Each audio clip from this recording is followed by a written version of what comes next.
morning. Thank you for applying in our school. I'm happy to help you preparing your interview. So let's start about having you tell me a little bit about yourself. Good morning again. I am Rencell Dela Cruz from San Isidro, San Pablo City, and I'm 20 years old and I like watching movies, reading books, and taking pictures because, yes, I'm a photojournalist since elementary. That is good. I think you're really good at showing yourself. I already paint a picture of who you really are. And also, you didn't say the details that included in your resume and cover letter. And that's right. So let me ask you about what's your strength and weaknesses. Acquired, or I am adaptable, I am ready to learn and always want to be critiqued by someone because it helps me to develop my skills and know many things. I don't have professional teaching experiences inside the school, but outside the school, I used to be a Sunday school teacher in our church, teaching the children about the Bible stories, and also I have experience tutoring. Mm. Is this your first time applying? Actually, no. I've been sending before through Jobstreet, but I didn't get any response aside from the message from them, informing me that the position that I've been applying has been closed. Luckily, I see an advertisement and tried to fill out the form, and gladly I made it to this interview. That was so good to hear. Thank you very much for applying and trying. You see how much you make an effort to reach your desired profession.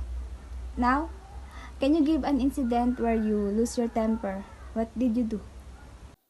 As I have mentioned earlier, I have been tutoring student, and one time she keeps draw a line on her paper, and for me it's annoying because I think she didn't pay attention on what I'm discussing to her. So what I did is I kept asking questions to her, and it ends up that I made her cry. On that incident, when losing your temper, you shouldn't yell and hurt your student because it may lose her respect on you.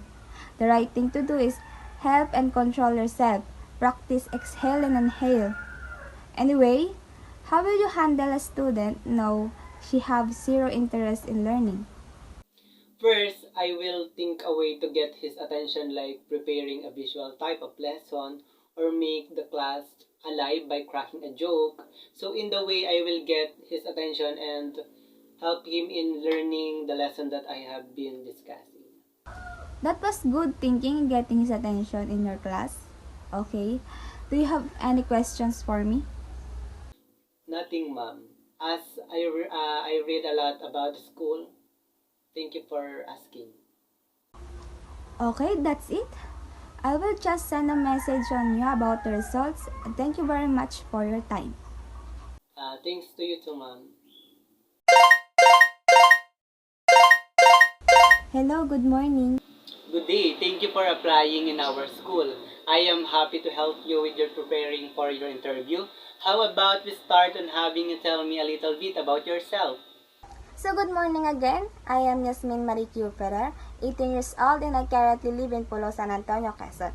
In terms of food, I like sour foods and chili foods. In books, I like the genre of romantic, comedy, and mystery or thriller. And also, I like self-help books like life stories, like that. And then, I know how to paint. Back when I'm in high school, I am a club officer of our club. We design the stage every arts month. And then, as of now, I know how to crochet a wallet or a pot holder. And then, I like watching heavy dramas. And that's it. That was so good. I think you're really good at showing yourself. I already paint a picture of you really are, and also you didn't say the details that are included in your resume and cover letter. Let me ask you about what are your strengths and weaknesses. Acquired. I am adaptable. I'm always ready to learn and always want to be critiqued by someone because I think in that way it will help me to develop my skills and grow more and also to know many things.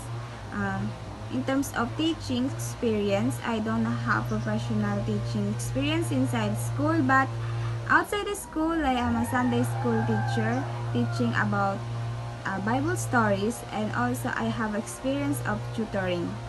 Is this your first time applying? Actually, no.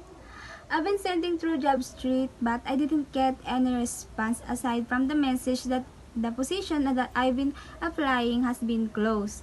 Luckily, I see an advertisement and tried to fill out a form again, and gladly, I made it to this interview. That was so good to hear, and thank you so much for applying and trying. We see how much you make an effort to reach your desired profession. Now, can you give an incident where you lost your temper? What did you do? As I have mentioned earlier, I have been tutoring a student, and one time, I have been discussing a lesson to her, but she kept drawing and drawing on her paper, and it annoys me. So what I do is I ask question to her, and in the end, I made up her crying. On that incident, when losing a temper, you shouldn't yell at your student because it may lose her respect on you. Also, don't hurt your student when you lose your temper, but most importantly was always control and help yourself. Practice exhale and inhale to prevent losing your temper. Anyway, how will you handle a student know he or she have a zero interest in learning? First, I will think a way that will get his attention, like preparing a visual presentation or cracking a joke inside the classroom. So in that way, I can get his attention in learning. That was a good thinking in getting his attention in your class. Okay, do you have any question for me? Nothing, as I read a lot about your school. Thank you. Okay, that's it, and I'll just send a message on you. Thank you so much for your time.